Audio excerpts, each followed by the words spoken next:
gini, kalau pencabutan kan tunggu dulu dong. Kalau sudah ketahuan siapa yang nanam, lebih mudah. Kalau nyabut kan gampang ya.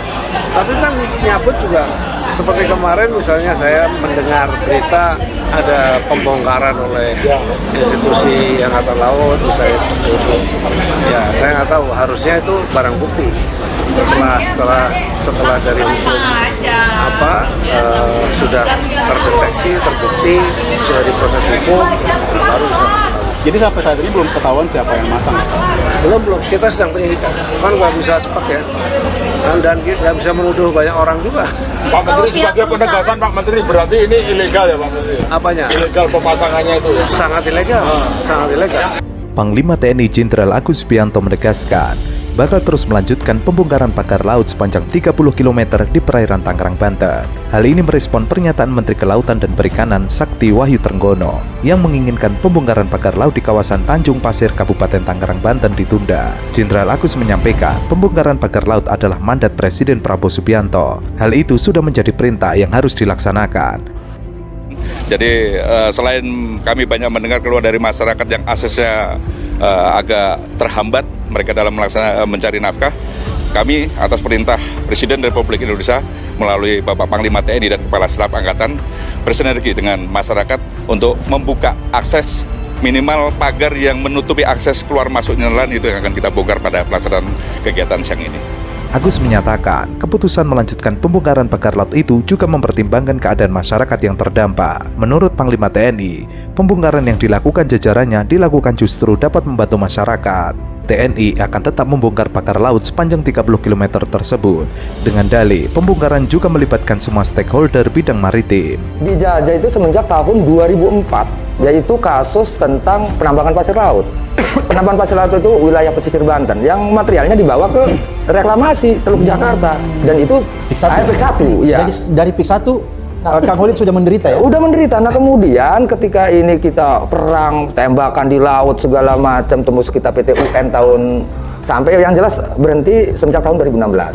2016 gugatan alhamdulillah menang. Itu menangnya juga karena pergantian gubernur DKI Jakarta Pak Anies dari Ahok ke Anies gitu. Nah udah selesai di situ kan agak tenang tuh, saya bisa nangkep ikan lagi, saya bisa bercocok tanam lagi. Kemudian saya melihat ada kejadian yang ini saya bertanya-tanya, kok ruang lingkup saya mencari ikan kok dibatasi. Jadi ketika saya mau ngejaring ke wilayah Tangerang, di Tangerang banyak pagar tuh ceritanya. Pagar yang dilakukan oleh PSN ya? Iya jelas itu Mak. Jadi kalau ngelihat bangunan pagar itu tidak mungkin dilakukan oleh orang yang nggak punya duit. Oke, kan selama ini dikembangkan isu bahwa itu katanya warga lokal yang bangun, nggak mungkin ya? Nggak mungkin. Kalau saya bilang itu, jika ada orang yang percaya bahwa itu dilakukan oleh swadaya masyarakat atau lokal, saya pikir harus dibawa ke psikiater. Jadi itu pasti bohong ya? Pasti bohong. Sebelumnya, Menteri Kelautan dan Perikanan Sakti Wahyu Trenggono mengkonfirmasi bahwa pagar laut di kawasan Tanjung Pasir, Kabupaten Tangerang, Banten sudah disegel. Namun, dirinya ingin berkoordinasi dengan Kepala Staf Angkatan Laut agar tidak membongkar pagar tersebut untuk kepentingan penyelidikan. Menurutnya, pagar laut tersebut dapat menjadi barang bukti untuk menjerat pelaku yang memasang pagar tersebut. Setelah pelaku yang memasang pagar bambu tersebut ketahuan, barulah pagar bisa diperkenankan untuk dicabut. Surat-surat yang tidak ada lahannya, yang sudah habis, kena abrasi, itu laku 8.000 per meter. Semaunya. Kalau yang beredar itu 8.000. Nah ternyata tujuannya adalah itu, gitu kan. Dia akan mengkampling-kampling seolah ini tambaknya masih ada, gitu kan, ditransaksikan, lalu kemudian ini akan direklamasi. Kenapa modelnya seperti itu? Nah, ini adalah cara reklamasi yang paling murah dan cepat. Karena apa? Dia tidak mereklamasi laut, tetapi menguruk tambak. Kalau dia ansih mereklamasi laut, izinnya akan berlibat. Harus ada KLHS, ya kan, kajian lingkungan hidup strategisnya, gitu kan, AMDAL-nya kan, gitu kan, sangat ribet. Sampai dulu saja Kabupaten Tangerang gagal untuk membuat 3 pulau palsu di Tangerang karena tidak punya dokumen KLHS. Nah seperti itu apa kejadiannya, gitu. Kalau menurut saya, jadi kalau misalnya sekarang negara kebingungan mencari, saya pikir pura-pura lah, bohong. DKP itu yang melakukan sidak itu tidak cuma sekali, DKP provinsi. Dari mulai 7 kilo disidak, ya kan. Lalu kemudian setelah disidak itu tahu tidak ada izinnya, ya kan, berhenti sebentar, jalan lagi, gitu kan. Sampai 30 kilo. Gak mungkin lah, gitu kan. Dan tidak ada satupun yang berani menyatakan bahwa itu PIK yang melakukan, gitu kan. Tidak ada aparat yang berani menyatakan Tidak ada. Padahal di situ ada yang namanya TNI AL, ada Polair, ya kan? Ada PSDKP, ada kemudian Bakamla, Badan Keamanan Laut. Ada semua di situ. Dia membisu semua. Diam semua. Bahkan ya seolah-olah ini misteri, kan gak masuk akal. Ini terjadi di dalam, maksudnya dekat dengan Jakarta loh. Iya kan, dengan pusat pemerintahan lo dekat gitu tuh. Bagaimana yang ada di perbatasan sana, pelanggaran-pelanggarannya? Seperti di Rempang. Ya di Rempang atau pokoknya yang jauh dari inilah gitu kan. Bagaimana? Ini aja tidak tahu, apalagi yang di luar sana. Berarti mereka nggak kerja. Yang kedua yang ingin kami sampaikan, kami mengakui atau kami membenarkan ada sertifikat yang berseliweran di kawasan pagar laut sebagaimana yang muncul di banyak sosmed tersebut. Jumlahnya 263 bidang dalam bentuk SHGB atas nama PT Intan Agung Makmur sebanyak 234 bidang dan atas nama PT Cahaya Inti Sentosa sebanyak 20 bidang. Kemudian atas nama perseorangan sebanyak 9 bidang. Kemudian ada juga SHM surat hak milik atas 17 bidang. Jadi berita-berita yang muncul di media maupun di sosmed tentang adanya sertifikat tersebut, setelah kami cek benar adanya, lokasinya pun benar adanya sesuai dengan aplikasi Bumi, yaitu ada di Desa Pohor, Kecamatan Pakuaji, Kabupaten Tengah. Pembangunan pagar laut menjadi sorotan publik karena berpotensi dilakukan malpraktek yang merugikan banyak pihak, termasuk masyarakat yang memiliki hak atas tanah di kawasan pesisir. Negara memiliki kewenangan untuk melakukan investigasi jika terdapat indikasi terjadinya pelanggaran atau malpraktek dalam proses penerbitan SHM, khususnya yang terkait dengan wilayah perairan dan laut. Pengawasan sangat penting untuk memastikan bahwa prosedur administratif yang dilakukan sesuai dengan peraturan perundang-undangan yang berlaku. Salah satu bentuk malpraktek yang baru-baru ini terjadi adalah penerbitan SHM di area laut yang seharusnya tidak bisa dijadikan objek hak milik pribadi. Proses ini seringkali melibatkan banyak lembaga dan instansi pemerintah, seperti Badan Pertanahan Nasional, Kementerian Kelautan dan Perikanan, serta pemerintah daerah. Terhadap pihak-pihak yang terlibat dan terkait dalam proses penerbitan sertifikat tersebut, manakala nanti terbukti berada di luar garis pantai dan manakala terbukti tidak compliant, manakala terbukti tidak sesuai dengan prosedur, dan manakala terbukti tidak sesuai dengan aturan yang berlaku, kami akan tindak sesuai dengan aturan yang perundang-undangan yang ada. Kira-kira yang terlibat siapa? Yang pertama adalah proses pengukuran, juru ukur. Dan kami sudah cek kepada teman-teman di Kantah di Tangerang menggunakan KJSB, pihak swasta. Terhadap KJSB-nya, kami sudah mintakan perintah kepada Pak Virgo selaku yang menangani Dirjen SPPR untuk memanggil, dan terbukti tidak prosedur, kami minta untuk di blacklist, kalau perlu merekomendasikan supaya izinnya dicabut. Kemudian setelah ada juru ukur dari KJSP butuh pengesahan. Karena itu pihak kepala seksi pengukuran dan survei yang ada di dalam Kantah Kabupaten Tangerang juga harus bisa kita mintain pertanggungjawabannya. Nomor 3, kepala seksi pendaftaran dan penetapan hak dan pendaftaran tanah juga akan kita mintain keterangan dan untuk kita tindak sesuai dengan aturan perundang-undangan yang berlaku. Yang nomor 3, yang selanjutnya adalah kepala kantor di Tangerang, tapi yang bersangkutan sudah pensiun, juga akan kita panggil dan akan kita lihat apakah yang bersangkutan terlibat itu atau tidak. Hasil investigasi Tempo ditemukan adanya pelanggaran atau penyalahgunaan wewenang di kasus pagar laut pesisir Tangerang. Hasil investigasi dapat diteruskan ke lembaga penegak hukum, seperti kepolisian atau kejaksaan untuk melakukan proses hukum yang lebih mendalam. Terkait ditemukannya pagar laut sepanjang 30,16 km yang dibangun di wilayah pesisir Kabupaten Tangerang, Banten, pagar laut itu terus bertambah panjang, dan sejauh ini tidak diketahui siapa yang membangunnya. Pemanfaatan ruang tanpa memiliki izin dasar kesesuaian kegiatan pemanfaatan ruang laut merupakan pelanggaran. Adanya pagar laut Tangerang mengindikasi adanya upaya orang untuk mendapatkan hak atas tanah di perairan laut secara tidak benar. Kegiatan tersebut dapat menjadikan pemegang hak kuasa penuh dalam menguasai, menutup akses publik, privatisasi, merusak keanekaragaman hayati, dan berpotensi menyebabkan perubahan fungsi ruang laut. Di penelusuran kita di Bumi ATR itu ya. Di aplikasi Bumi ATR ternyata pagar laut itu di wilayah pagar laut yang sepanjang 30 km itu sudah ada HGB-nya, Kang. Oh, oke. Ya, Jadi terutama di daerah Kohot, desa Kohot. Ya. Jadi kan kita ngecek ya di aplikasi Bumi ya. Dan sudah ada couplingnya, coupling HGB ya. Ya. Gitu. Bentar Wan, ini nggak masuk di akal gue nih Wan. Gimana satu daerah pesisir katakanlah masih laut gitu ya, ada HGB-nya gitu loh. Ini kan nggak make sense gitu kan. itu juga gitu, nggak make sense kan. Bentuknya kotak-kotak gitu ya. Iya, Kotak-kotak. itu di aplikasinya Di aplikasi Agraria Tata Ruang ya, ya. benar. Pertanahan nasional ya. Betul, Oke. betul. Dan kita cek kan memang di aplikasi itu kan ada peta dasar sama peta HGB-nya kan. Oke. Nah, jadi ketika diklik peta dasarnya itu masih laut tuh. Tapi kemudian ketika diklik peta HGB-nya, di atasnya itu udah ada HGB. Iya. Peta hak ya, misalnya termasuk hak itu kan HGB. HGB dan itu kotak-kotak. Dan seperti ini loh, kotak-kotak bekas tambak ya, kira-kira gitu. Ketika kami cek itu dengan citra satelit yang ada pagar lautnya itu. Pagar lautnya itu tumpang tindih dengan alas itu HGB itu. Iya. Nah, ini kan kami curiga jangan-jangan yang ke sininya itu yang ke arah baratnya itu juga akan sama gitu. Akan dikasih alas hak HGB. Karena kami juga mendapatkan dokumen, Kang. Ada sebuah pengajuan dari 15 desa di mana di Kabupaten Tangerang.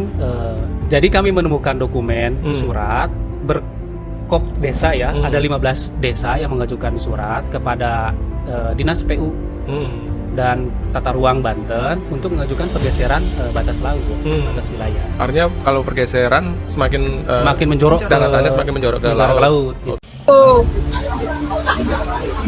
Jadi yang hoax itu sebenarnya siapa gitu kan? Nih saya kasih tahu ya. Itu Permadi Arya itu syutingnya di Tanjung Kait. Jauh dong ya? Jauh. Di tempat makan. Itu ada 5 orang diajak makan-makan, dikasih duit 100.000 buat ngaku-ngaku sebagai nelayan begitu. Ya, dikira kita nggak tahu kali. Woi, nelayan Banten tuh pinter-pinter. Nih saya kasih tahu ya. Abu Janda atau Arya Permadi atau siapalah, ya. Nih Banten nih, Bos. Ente jangan begitu datang ke Banten sana selalu kayak maling. Izin dulu dong. Bikin konten-konten begitu. Nggak suka, ketemu sama saya di sini di Mau. Netizen rame-rame membongkar dugaan adanya manipulasi yang dilakukan oleh pegiat media sosial Permadi Arya alias Abu Janda. Abu Janda sebelumnya mendatangi lokasi tempat dibangunnya pagar laut di perairan Tangerang. Dalam video yang dibagikan, ia terlihat melakukan wawancara dengan orang yang mengaku sebagai warga pembuat pagar bambu itu. Namun, beberapa netizen mendapatkan informasi lain dari nelayan Banten bahwa dua pria yang diwawancari Abu Janda tersebut bukanlah penduduk setempat, melainkan warga yang tinggal cukup jauh dengan lokasi pagar laut. Itu pagar laut siapa yang bikin, Pak? Ya kita, Pak, warga sini, Pak. Warga sini yang bikin? Iya. Terus modalnya dari mana? Ya kita patungan para nelayan, Pak.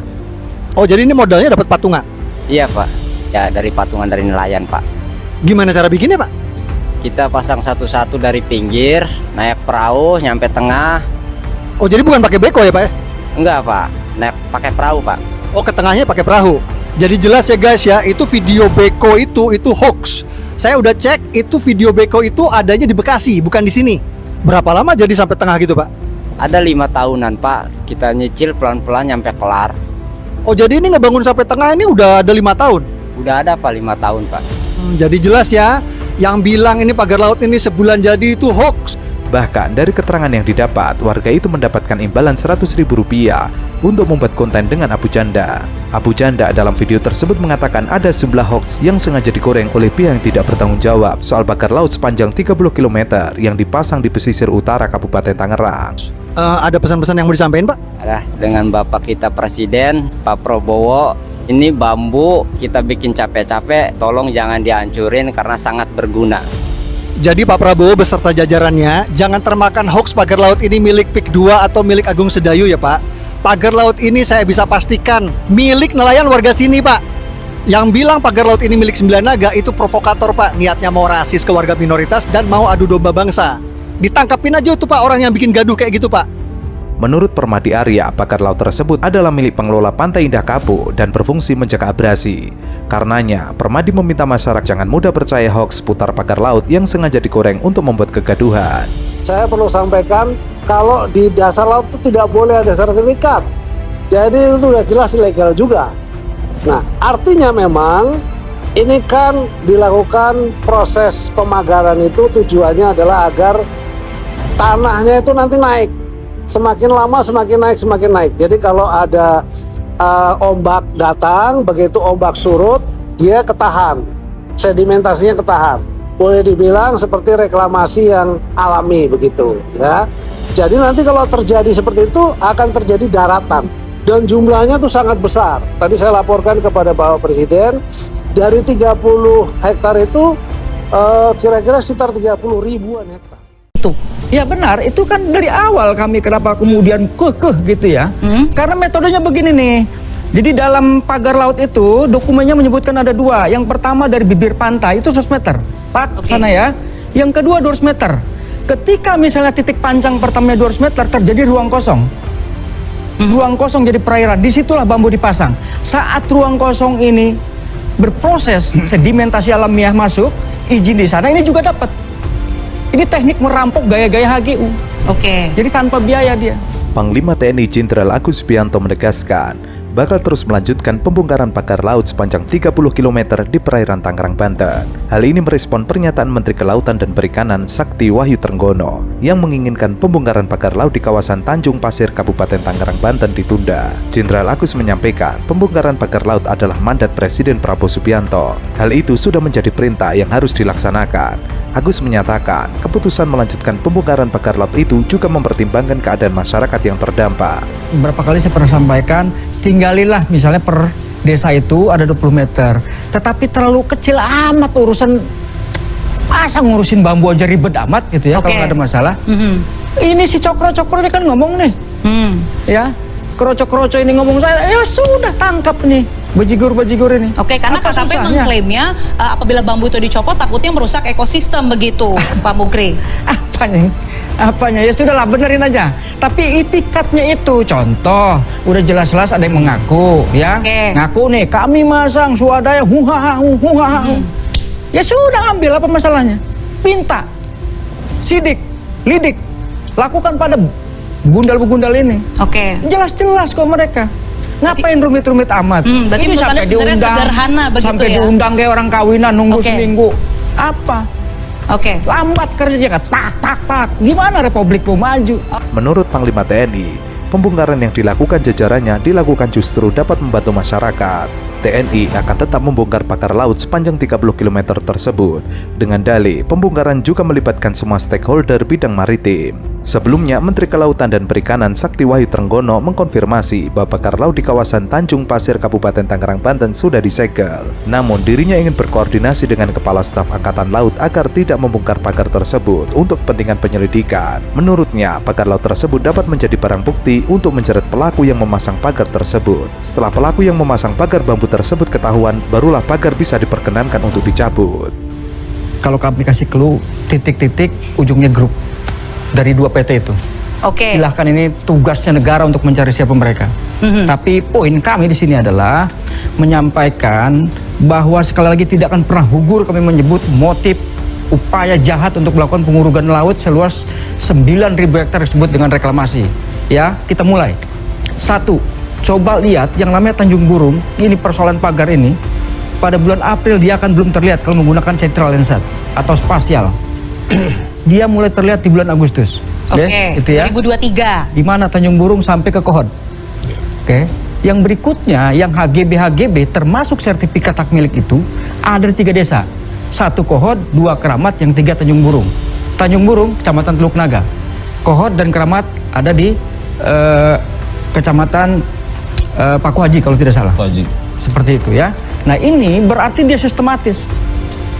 2015 dimulai yang namanya dimasukkan dokumen rencana tata ruang itu menyebutkan bahwa salah satu cara untuk membuat kota baru itu adalah dengan mereklamasi pantai. Oke. Seperti itu ya. Pemagaran laut ilegal di perairan Kabupaten Tangerang, Banten adalah tindakan melawan negara. Pembangunan pagar laut dari bilah-bilah bambu sepanjang 30 km itu tidak memiliki izin. Padahal, laut merupakan bagian dari kekayaan negara. Memagari laut adalah tindakan fatal dan melawan negara. Maka dari itu, pemerintah harus tegas dengan menindak oknum penyegel pagar laut tersebut. Hal itu harus dilakukan demi kedaulatan negara. Jadi tahapannya itu luar biasa. Karena itu kami berharap sebetulnya ini terlepas dari segala kekurangan yang dimiliki oleh pemerintah, pimpinan pemerintah kita yang baru dalam hal ini, kami ingin menyampaikan pesan sekaligus juga bermohon ya, kita boleh beda pendapat. Biang keladi, saya sebut saja penjahat, saya nggak akan khawatir ya, siap tempur kami. Siap tempur. Oke, penjahat di Republik ini yang menjual tanah air ini, orang-orangnya itu bercokol di Badan Pertanahan. Mulai dari BPN, kantor pertanahan sampai dengan ke atasnya. Oke. Pagar laut ilegal yang disegel Kementerian Kelautan dan Perikanan itu melintasi pesisir 16 desa di 6 kecamatan di Kabupaten Tangerang. Penyegelan pagar laut tersebut dilakukan oleh tim dari KKP. Pemagaran laut tersebut ilegal jika merujuk izin dasar kesesuaian kegiatan pemanfaatan ruang laut. Pagar tersebut berada di zona perikanan tangkap dan zona pengelolaan energi yang diatur Peraturan Daerah Rencana Tata Ruang Provinsi Banten. Kalau lihat konstruksinya tentu ini bukan untuk budidaya ya, dan juga bukan untuk menangkap ikan, areal merangkap trap gitu idenya, tetapi dia memiliki fungsi untuk menangkap sedimen idenya, dan itu berpotensi juga akan membuat pendangkalan di daerah yang terpagar itu idenya. Jadi meskipun ini perlu kita kaji lebih dalam ya ininya kalau memang untuk membuktikan. Tapi yang jelas pagar itu bukan untuk kepentingan perikanan ataupun untuk kepentingan untuk perlindungan dari pantai yang selama ini diisukan sebagai daerah abrasi. Selain itu, pemagaran laut juga tidak sesuai dengan praktik internasional di United Nations Convention. Keberadaan pagar itu berpotensi menimbulkan kerugian bagi nelayan dan merusak ekosistem pesisir. Secara sempurna tidak ya ininya, tetapi konstruksi ini pun juga tidak punya fungsi perikanan kita, dan ini bisa menjadi potensi ya cikal bakal untuk bisa diteruskan kemungkinan itu ininya, dan ini perlu tindak lanjutnya karena konstruksi ini kan baru konstruksi awal. Diteruskan jadi apa Pak kalau sudah punya pegangan HGB Pak? Ya kalau kita mengacu pada HGB tentu harapannya kan ini jadi daratan intinya. Kalau mau jadi daratan berarti memang konstruksi yang ini itu diharapkan bisa menimbun sedimen.